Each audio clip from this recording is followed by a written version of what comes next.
Hey everybody, so today we have this. Got it at the old engine show, and when I got it and plugged it in, I found out why the guy was selling it. It's basically a blower fan.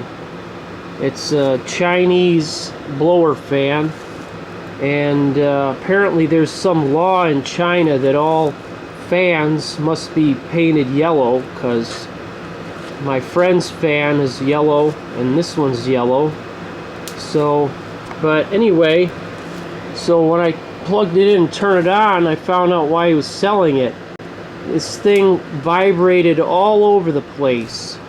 Then when I shut it off, I found another reason why he was selling it. It rubbed. The impeller was rubbing on this here. So hence the reason for today's video. We're going to attempt to balance this impeller.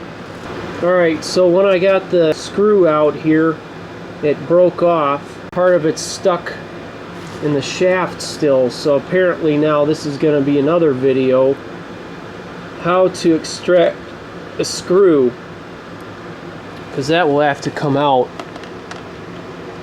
I'm not sure whether they Loctited it or what they did there, but that sucker was not coming out without a fight.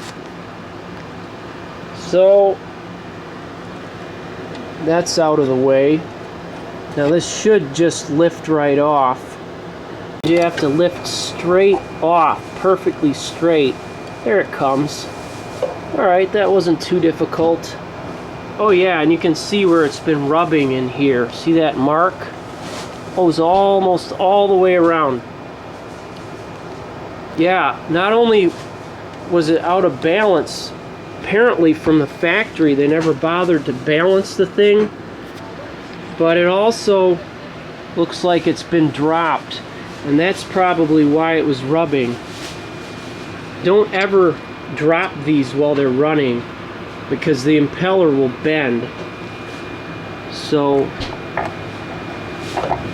all you have to do though, if it gets bent, is just take the cover off, or you can take the higher end and push down on it, or the lower side and pull up, and that will get it straight. And I've already done that. You can see here it's almost perfect. It's a little bent still, but it's not rubbing, and that's really all that counts. But the main problem is the balance issue though. In order to deal with that, what I have here is a lawnmower blade balancer. You can get these at just about any decent hardware store. Now you can see that this shaft, it's one of those shafts that has the flat spot in it, but in the back of the impeller, behind where the shaft fits in, there's a round area. If we take our lawnmower blade balancer, it fits in there just perfectly.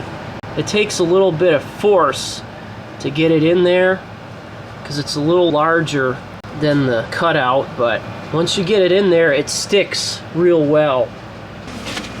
Now that we have it on the floor here, you want to do this on a floor that's fairly level. You can see that one side will droop, and the side that droops is the side you want to take your material off. Now you want to just take the tiniest little amount. Usually you want to use like a grinder or a carbide burr, something that'll just take small amounts. Can you see that? That's just tiny. And I took that off already, and that made a huge difference in the balance. So that just goes to show you how small of a change it takes to bring it into balance. And then once it's balanced, it'll sit almost perfectly straight, perfectly level. and it's not doing that right now because it's not balanced yet, but when yours is balanced you will know, because it'll be straight level, and that's what you want to look for. Okay, now I think I've gotten this reasonably well balanced, and I've just gone ahead and set it down in here. Since that screw broke off in there, I'm just going to use gravity, let gravity be my hold down here, and I'm going to go ahead and turn it on and see how well I've done on my balancing. Oh wow, it still vibrates a little bit, but that is so much better than it was. That's amazing. Just that tiny little bit. Here's the piece I took out. Just that tiny little piece. I mean, that thing was shaking all over the place. That's all it takes. Just tiny pieces like that. I don't believe the difference that makes. I cannot believe that. So yeah, but to get it any better than that, you're going to need a special balancing machine, and that's going to be like hundreds or thousands of dollars. They're really expensive, but or you could take it somewhere that does shaft balancing and they could do it for you. But in order to get it any better than that, that's what you'll need.